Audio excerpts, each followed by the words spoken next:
Welcome to another episode of Money You Should Ask, where everyone has something they can teach you. I'm your host, Bob Wheeler.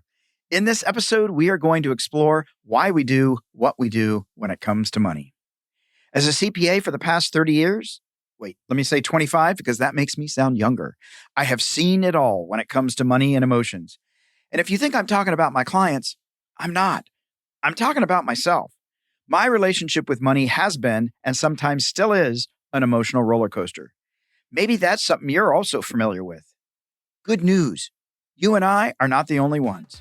Our next guest is going to share their money beliefs, money blocks, and life challenges as well.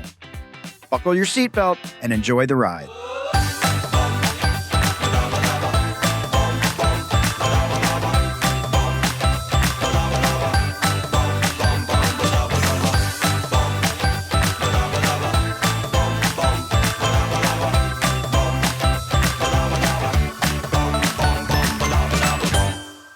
Our next guest, Dustin Heiner, is a rental property expert and founder of MasterPassiveIncome.com. After being successfully unemployed at 37 years old by investing in real estate rental properties, he is now on a mission to use his podcast, books, courses, and coaching to help other people do the same thing. Dustin helps his students build successful real estate investing businesses all over the country. Dustin started MasterPassiveIncome.com from his home in 2015, while still being full-time employee, married with 4 kids, owning and operating 2 other businesses, and being a full-time investor. He was obviously bored.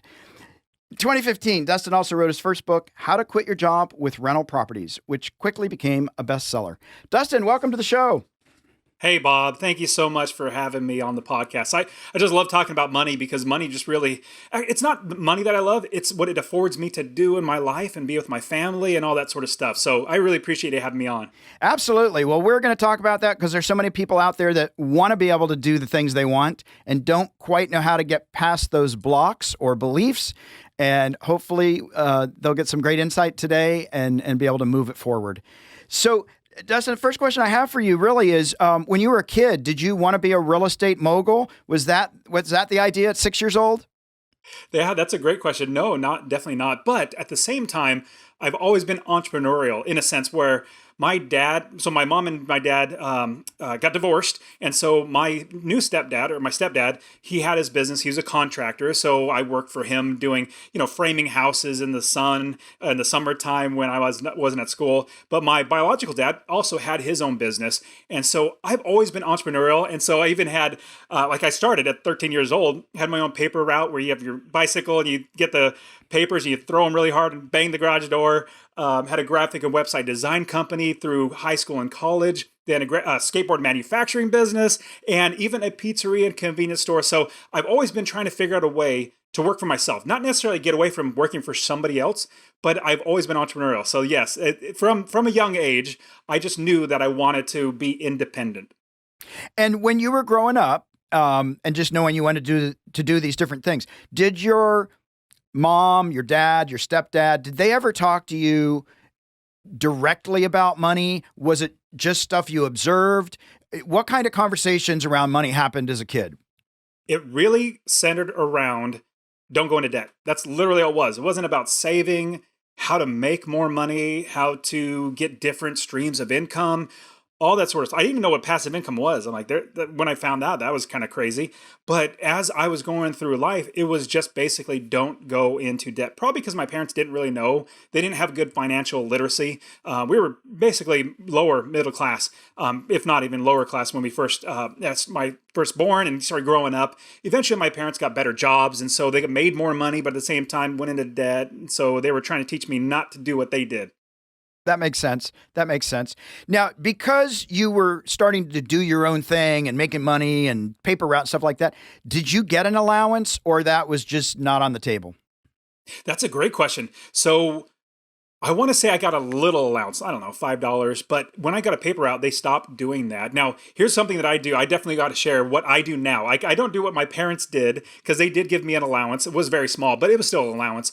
But what I do with my kids now, we have 4 kids. And so if you're able to watch this, I got 4 kids in the background.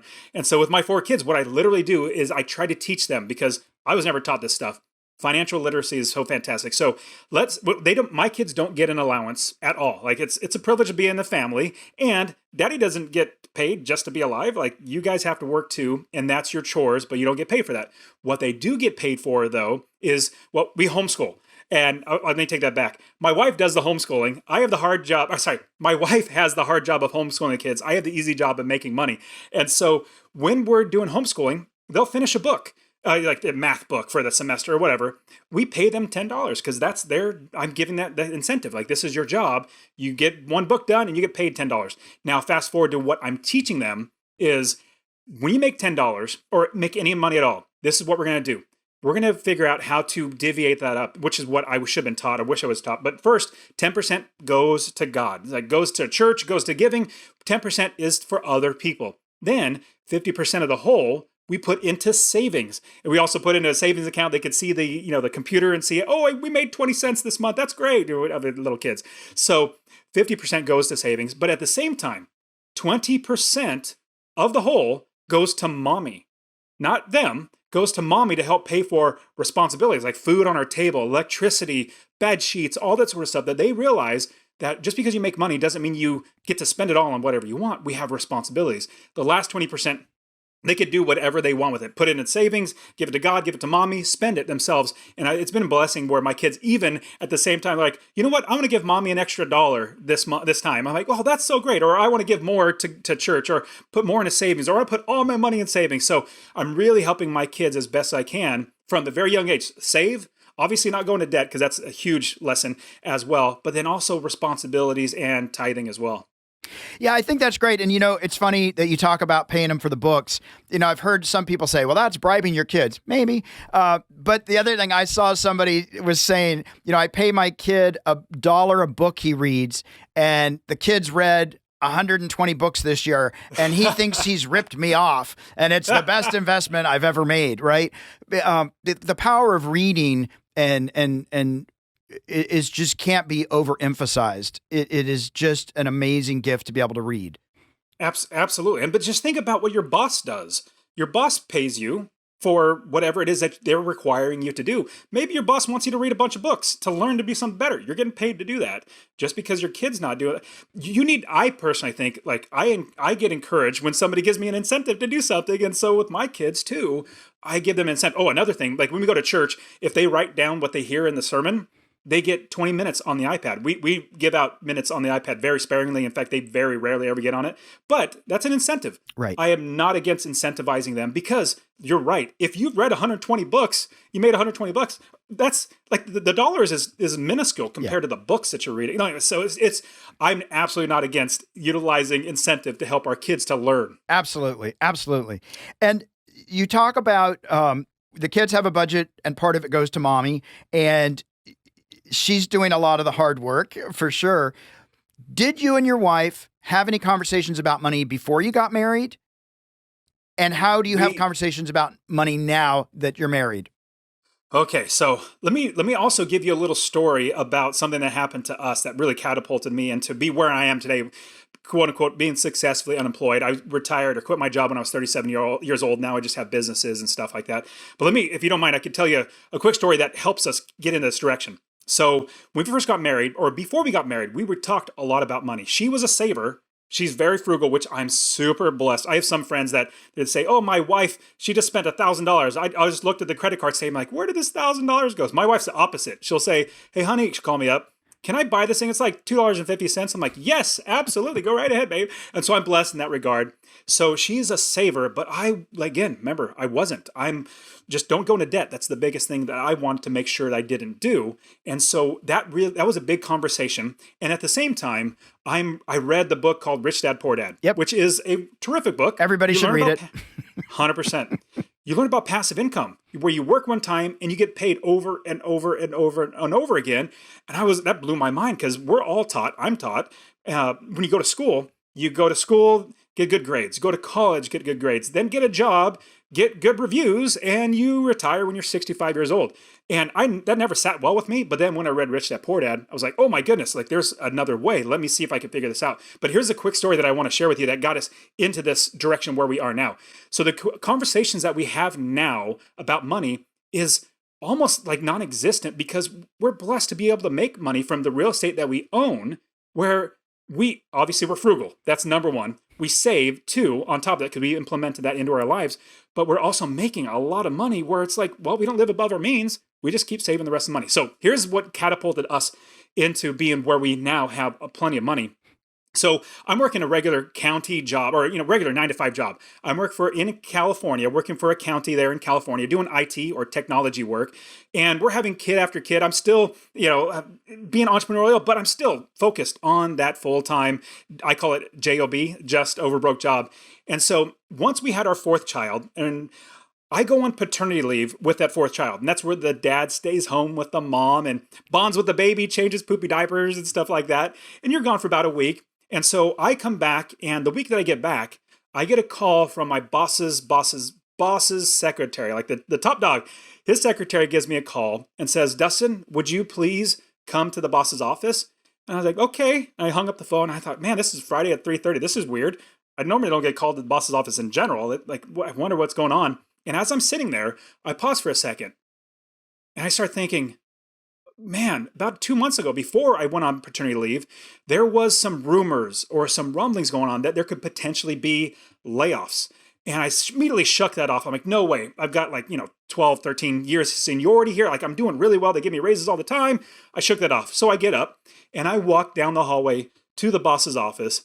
And as I walk down the hallway, Bob, even though it's a short hallway, it feels like it gets longer and longer and longer. And it feels like my feet turn into lead or concrete bricks as I walk, and gets harder and harder because it's starting to dawn on me that I could potentially get laid off. Like, the weight of the world is starting to come on my shoulders because my wife just had our fourth kid, like literally 2 weeks prior. And so I got 3 kids and the new baby on. And so as I'm walking down the hallway, these things are going through my head. But then I turn the corner and I get to my boss's office. His door's closed, but I see his secretary right there, and she's a super nice lady. And sheepishly, she grins at me and says, Dustin, would you please have a seat? And I go and sit down, and she's consoling me with her eyes because she knows everything about what's going on. Right. I know nothing about what's going on. And as I'm sitting there, I start thinking about my children. I start thinking about all these years that I built towards working to have a career. Start thinking, is this all going to be taken away from me? Like, was that time wasted? And I started really thinking, well, what does that make me if I can't feed my family? What does that make me as a father? Does that make me a failure as a father? Does that make me a failure as a husband, as a man trying to provide for his family? Well, as I'm sitting there, my hands get all clammy, my forehead gets all sweaty because it's really starting to eat at me. And then the door to my boss's office opens up. And out walks a coworker, a lady, with a piece of paper in her hand. And she's noticeably distraught, noticeably upset, but she's not necessarily crying, but you can tell her world has absolutely been rocked. As she passes by me, my boss says, Dustin, would you please come into the office? And so I go into his office and I get laid off. And remember, this is the government. Nobody gets fired or laid off from the government, but I did. And the saying is absolutely true. It's not if you get laid off or lose your job, it's when. Right. It's going to happen. So I take that layoff notice and I walk back to my desk and I sit down and I realize 2 things right then and there, Bob. And I want everybody else to also kind of get this idea inside them, like learn from my mistake or learn from what I did. So the first thing that I learned or realized that I need to get another job. I need to be able to provide for my family, put food on the table, roof over our heads. So what I did was I was blessed to get another job in another department. I called around another department in the county, so I didn't actually get laid off. It was fantastic. The second thing, this is what I would love everybody to realize, is that your value is so much more than anybody could ever pay you. And the reason why you actually can know this. Your boss is only paying you just enough to keep you working without quitting, but not so much that's taking money out of their pocket. And so if you realize this, your value is worth so much more than anybody could pay you, you start realizing, oh my goodness, when somebody asks me the question, Dustin, what is it that you do? I used to say, I work for the county government, I do IT. They're basically asking me the value that I put on myself. I was putting in my job. From that point forward, I said, I am never going to tell anybody what my job is as my value. I'm now going to tell everybody I am an investor, a real estate investor. I had 1 property, maybe 2 properties at the time, and I knew I wanted to do that, but I was just, wrapped up in life.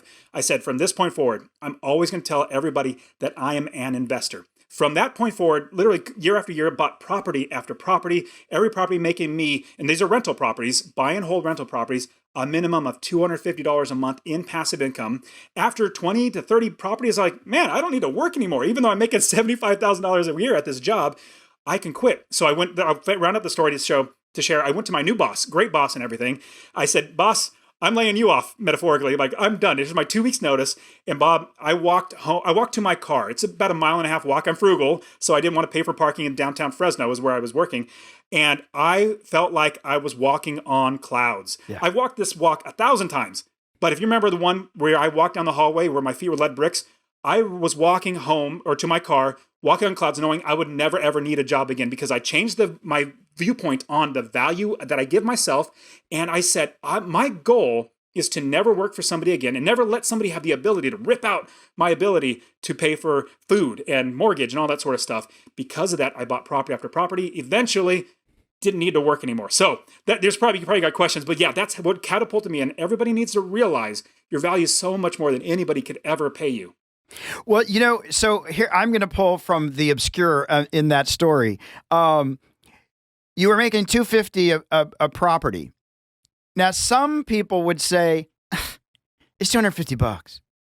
I'm not going to do it for $250. You're working so hard, you got $250. Now you get $250 times 10 times 20, like it adds up, right? But there are some people, I don't know if you see a penny on the ground, if you pick it up or leave it. There's different philosophies on that.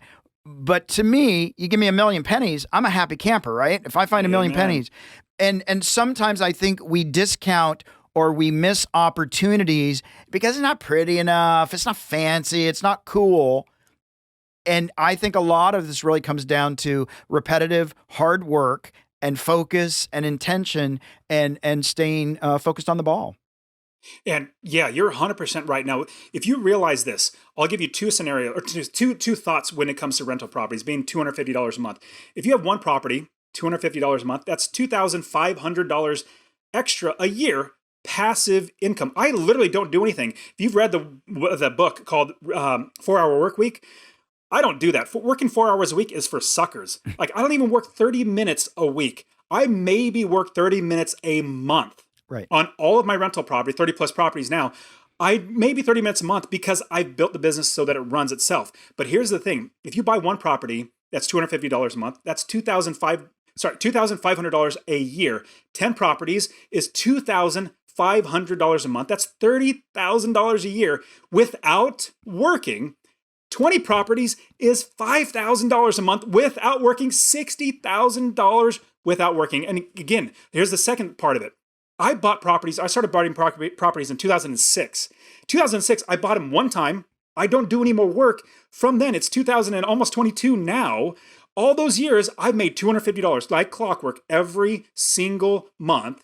$2,500 a year. What does that come out to? Like $50,000, $60,000 in the last, let's say 12, 15 years, something like that. So, and that's just one property. So if you keep thinking about what, like you said, Bob, you want to think about if you're 1,000,000 pennies is $1 million. We just got to keep moving forward. But here's the biggest thing. I learned passive income. You do work one time, you get paid over and over again. That's what I love about real estate. So here's the question, though. I'm the naysayer, right? I'm terrible at picking tenants. And I always tell them, don't worry, pay it next month. And then I'm dealing with evictions. Or I didn't realize that that I needed to be more selective with my tenants. Or I'm not good with plumbing, and the guy just told me it's going to be $20,000 to fix a leak that maybe is really $100. I don't have this expertise, so I can never get into real estate. So here's the thing. I'm just like you, Bob. I literally can't pick the right tenants. I don't know. I try to pinch pennies. All this sort of stuff. Literally exact same thing. But here's what I do.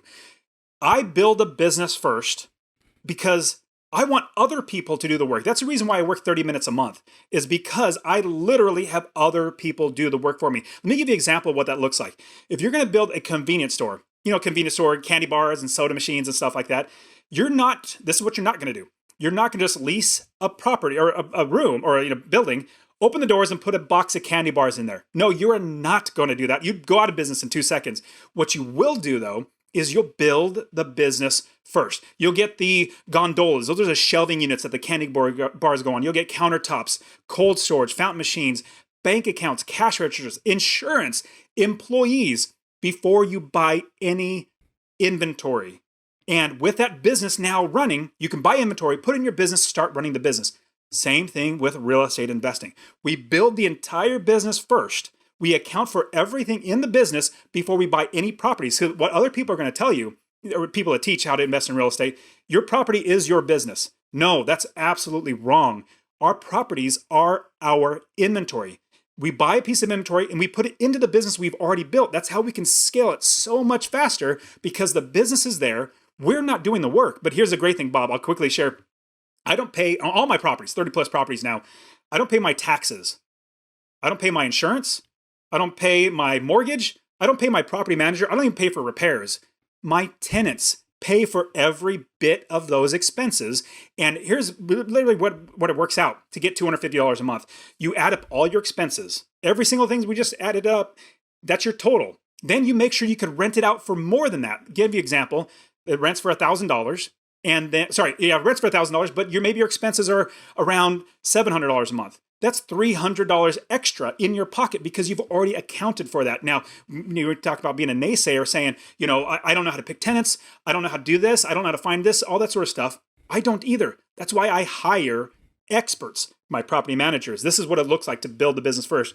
Property managers, wholesalers, realtors, inspectors, plumbers, roofers, contractors, electricians. Like we literally hire everybody in the business so that they do the work for us and it's already accounted for in the numbers before I buy the property. Because a lot of things, quickly add one last thing. A lot of people say, well, I can't afford a property manager. It's just taking money. Like I have to, work to pay for the property manager. I'm like, then you bought the property wrong. Sad to say, you didn't do it right. We account for every bit of those expenses, especially a property manager, so that it runs on its own before we buy the property, and we make a minimum of $250 a month in passive income. And I love all this information because I can hear the wheels turning in people's minds when we talk about this stuff. I'm in LA, so somebody's going to say, "Well, I can't buy five $2 million homes for my inventory. So, do I need to be going to Bakersfield? Do I need to be going to Texas to buy my property? Does it all need to be in my backyard?" It 100% does not. So in 2006, when I first started investing, remember, 2008 was a crash, but I started investing in 2006. I lived in Fresno, California. I know Bakersfield because that's literally right between Fresno and LA.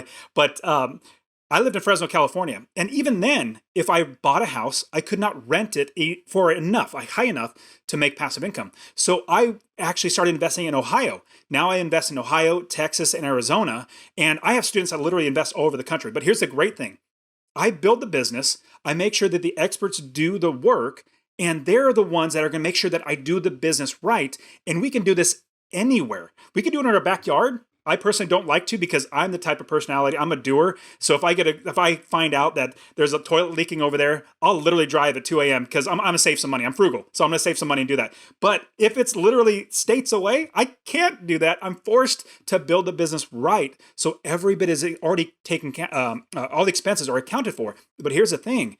You can duplicate this in any city that you want to invest in. So I would not suggest buying $1 million home and making $250 a month. If you have one mortgage payment that, let's say tenants move out, you're 1 month without a mortgage payment or a rent coming in and you need to make that mortgage payment, there goes all of your passive income. Yeah. So what we like to do is find good properties that are lower in price. Let's say that, and this might shock to some people who live on the coastlines, but let's say you buy an $80,000 house.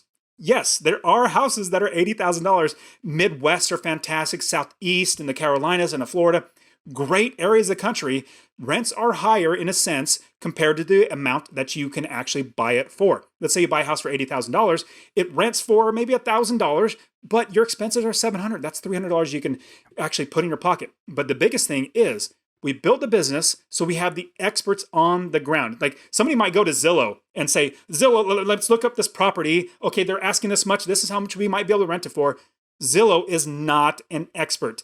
Trulia, Realtor, like all those .coms, They are not the experts. Who is the expert though? It's the person that is literally on the ground, working there, living there, knowing that area. It's so awesome when I bring to my property manager, hey, property manager, I'm going to buy this property. At least my goal is to buy this property.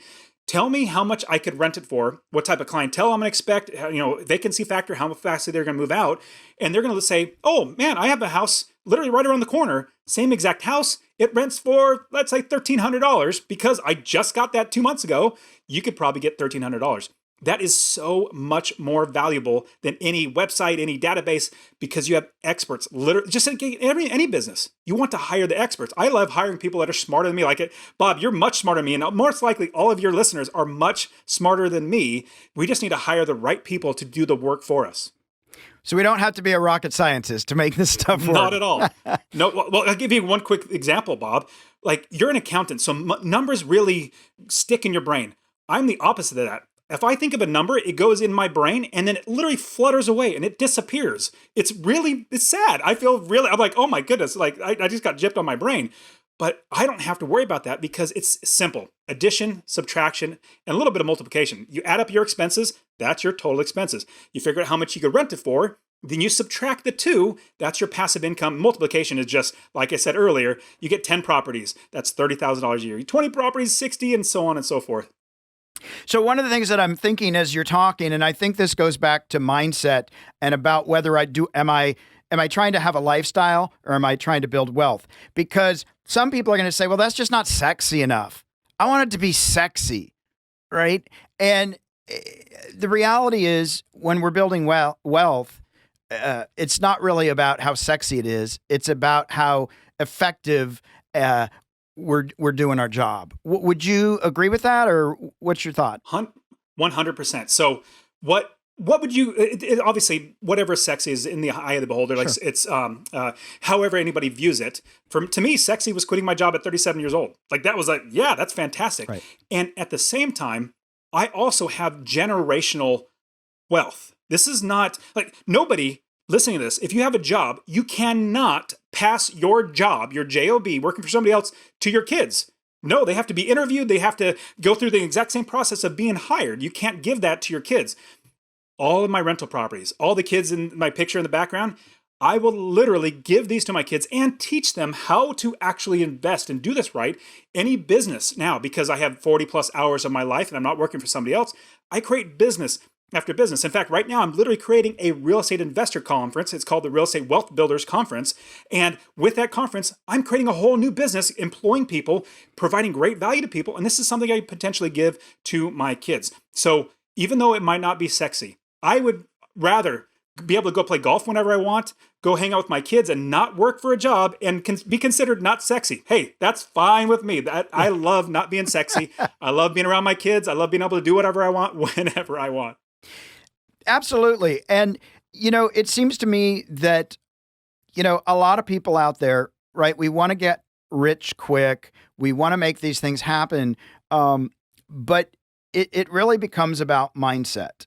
And one of the things in this mindset that I've found, an important piece is giving back or paying it forward or giving to others. And a lot of people, wow, I'm not here to, like, for me, if I'm not giving forward, if I'm not being of service, why do you do what you do? Because you could just go make your money and go with your kids to the Grand Canyon. You don't need to go help some other people. You've got all these properties. Why are you going to take your time and do all this other stuff? Why? That's a fantastic, no, I mean, a lot of people say that's a good question, but this is actually a really fantastic question because you start to think of mindset. Now, for me, getting over that mindset of working 1 hour and getting paid an hour, that was a huge transition. Then becoming an investor, then becoming, building businesses. And you only kind of get, you only get this type of mindset as you're progressing through it. If you're just working a day job, it's hard to get this, but let me give you an example of, or explain this out. So there are 4 legacies that we want to leave in our life. Number 1, the legacy we want is a money legacy. Basically, have enough money to buy whatever you want. Buy the car that you want instead of the one that you need and travel the world or do whatever you want. So money legacy is first, where we don't have to work for somebody else. That's the first one. Second one is a time legacy, to have the time to do whatever you want, whenever you want. You decide your own. So that's the second one. The third one is a relationship legacy. So first one's money, second one's time. So money affords you time. Time affords you a relationship legacy, being able to be with your kids, coach their little league games or take your spouse out to dinner, serve or do whatever you want because you have now time. The first three afford you to do the last one. I'm blessed to be at this stage now. The last one is a service legacy. Like I could continually grow the business and just make more money, but I'm not like Rockefeller. Rockefeller said, when he asked the question, how much money is enough? He said, just a little bit more. Like that's not for me. I'm totally fine with not being sexy and being fine, just, living my life serving people. So the time affords me money affords me the time. Time affords me the relationships. Now my relationships I'm blessed to be really solid. Now I can serve as many people as possible. But here's the great thing, Bob. In serving, it's not like I don't get anything back. Number one, I get back just great, relationships of serving other people. I get knowledge from learning from other people. I even just get the sense of, man, I helped this person out. This is so fantastic. In fact, my students, when they buy their first property, I get so elated like I bought my first property all over again. So it's such a huge thing to be able to serve. But here's also another great thing about service. Service is, it also blesses more and more people. I found as I figure out to serve more people, the more people that I serve, the better my life gets and the better other people's lives get. And so as I have that now service legacy, which you're 100% right, Bob, if you give, quote unquote, people either don't like the quote unquote give back or just give. It's just service. That's really what it comes down to. If you can get to the point where you have the money, then it affords you the time. Time affords you the relationships. Then you have the service. It makes life so much more enjoyable because you're grateful for everything you have and you're also blessing other people at the same time. Yeah, I think that's so important. And regardless of what you call it, I mean, I know that I had so many people that helped me along the way that it feels only right to be able to pay that forward because there are people that believed in me even when I didn't believe in me. And those lifts that got me to where I am, I have gratitude and I want to be able to, if I can't pay it back to them, I want to at least pay it forward. Absolutely. Well, Dustin, we are at our Fast Five, which is brought to you by Greenlight. Shine a little light on the world of money. With the Greenlight debit card and app, kids earn money through chores, set saving goals, spend wisely, and invest. Parents set flexible controls and get real-time notifications every time their kids spend money. Check out Greenlight. All right, so Dustin, few questions, 5 of them right here. Who manages the finances in your household? Is it you, your wife, or is it a team effort? So when we first were learning how to just make more money and build business, my wife was absolutely it. Taking care of all finances. She's smart. I'm not. But now, honestly, when you make more money, everything goes away. Like you should continue to budget, but you don't have to worry about these sort of things. Can I afford this? Yes, you can because you make more money. So right now, my wife just focuses on homeschooling. Like I said, she has the hard job of homeschooling. I got the easy job of making money. So I just make more money to fix all the problems that I come into. There you go. That works. If you had the ability to travel back in time and change one financial decision you made, what would it be? I think it would be to start getting passive income sooner. I love passive income where I work one time. It could be writing a book and getting paid over and over again. It could be making a song. It could be creating a podcast that people listen to over and over again. Passive income. I found that when I was like 26. And I was 26, I read Rich Dad, Poor Dad. And then that's when I said, okay, 10 years. In 10 years, I'm going to quit my job. I was 37 by the time I quit my job, so I was really blessed to do that. But if I would have found it at 16, I might have quit when I was 26. So passive income is by far the number one thing. Absolutely. How would you explain financial success to a first grader? Financial success for me is where you are independent of other people giving you money for the time that you put in, where you can control basically whether or not you feed your family or not. That's what I think financial success is. Absolutely. Do you hope that your kids will follow you into real estate, or do you encourage them to just do whatever they want to do? Yeah, 100% in real estate because it's so simple. Like I said, this isn't easy. If it was easy, everybody would do real estate, but it's a simple process. You literally just do X, Y, and Z. You just some people need like a little coaching. That's what I also do is I help them by coaching them, just getting that over that hurdle. In fact, one specific student said, I don't know about buying this property. And I'm like, if you don't buy this, I will buy it. Give it to me. And they're like, oh, that was a catalyst to get them over to buy it. But I will absolutely teach my kids how to do this. And here's a big thing, Bob. I'm not going to give my kids money to go to college. I'm going to say, if you're going to spend 50 grand, 60 grand and go to college, how about I give you a loan for $50,000 or $60,000, zero interest. You buy the house, you buy your first house and you start making passive income, pay me back, and then we can do it all over again. So I am absolutely for them doing that. Plus, I'm also for them figuring out what type of business. My daughter literally wants to be a YouTube person doing like homemaking stuff, baking and sewing and all that stuff. My sons want to do YouTube with outdoors, hunting and all that sort of stuff. So I'm just encouraging them to think outside of working for somebody else. That's awesome. If you won the lottery, would you tell people or keep it a secret? Oh, I would absolutely not tell anybody. I would absolutely keep it a secret, 100%. My wife is very, she's very reserved when it comes to finances. Like all this, my podcast, and I can't. She doesn't want me to talk about any numbers and how much we make and all that sort of stuff. But I respect that, and I say, okay, I'll just keep, going without saying that. That's too funny. So we're at our M&M moment, our money and motivation sweet spot. And I'm wondering if you have a piece of wealth wisdom or a practical financial tip that you can share with our listeners. I would think, I love the book Richest Man in Babylon, and I learned the aspect of paying yourself first. Because I always thought paying myself first would be paying my bills, like the rent or whatever it might be. But that's not. Paying yourself first is where you save that money. You pay yourself and you hold on that money. It doesn't go to paying your cell phone bill or whatever, but it allows you to use that money to make more money in the future. Passive income, investing, all that sort of stuff. So I absolutely love paying myself first, and then everybody else, bills and creditors, all come after that. Yeah, absolutely. Absolutely.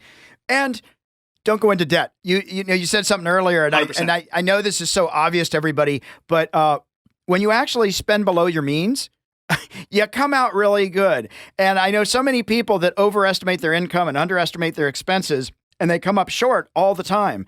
If you do it in reverse, underestimate your income, overestimate your expenses, you're going to come out with some extra cash, and you'll be able to do the things that you want to do. So absolutely. Well, Dustin, some of the stuff that I really appreciated, I appreciate this talking about being frugal. It sounds so much better than being cheap, which I have been accused of. I like frugal. Sometimes it is hard to part with $1, but also knowing when to part with $1, because sometimes parting with it actually serves me much better. But the other thing I heard was, even with losing the job, the layoff, you didn't see it as being a victim or blaming. You, in that moment, found another job in another department. Like, you didn't let what seemingly might be a fail, or an obstacle, you turn around and said, wait, how do I take this and make my lemonade, basically? And so I appreciate that. And I really appreciate this piece about paying it forward, being of service. I think that is so key. The more we can be grateful and humbled and pay it forward, I think the more enriched our lives are all the time, without question. Absolutely. Dustin, where can people find you online and social media? And I believe you have an offer, so please share that. Yeah, I absolutely do. So I just love sharing with people, just serving people, showing them how to invest in real estate. So I actually have a free real estate investing course. So anybody can literally get to show you how to build the business first, how to make $250 a month, how to scale the business, how to quit your job with it. So if you text the word rental, RENTAL, to 33777, rental to 33777, or go to masterpassiveincome.com/free course. All one word, /free course. I will literally give that to you. You can get started. I've had so many students just utilize that and start investing. Plus, I also have my podcast, Master Passive Income Podcast. It's literally just me teaching how to do this. It's all, I don't do interviews. It's literally just me teaching. Master Passive Income YouTube channel, same thing, teaching how to do this. But also, I have Successfully Unemployed podcast. That's where I get to serve even more people. I just brought you on, Bob, to the podcast where you got to share how you did it and how other people can do it too. Successfully Unemployed is where I interview awesome people like you, Bob, experts who've done it that can show us how to do it. So those are just all the ways that I can give back. But yeah, you can check me out on all those. Well, Dustin, thanks so much. I really appreciate you giving all your wisdom to our listeners and giving them some resource. I hope everybody had something to take away from this, and I look forward to seeing everybody paying it forward and having that full life that everybody wants. Dustin, thank you again so much. I appreciate it. Thank you, Bob.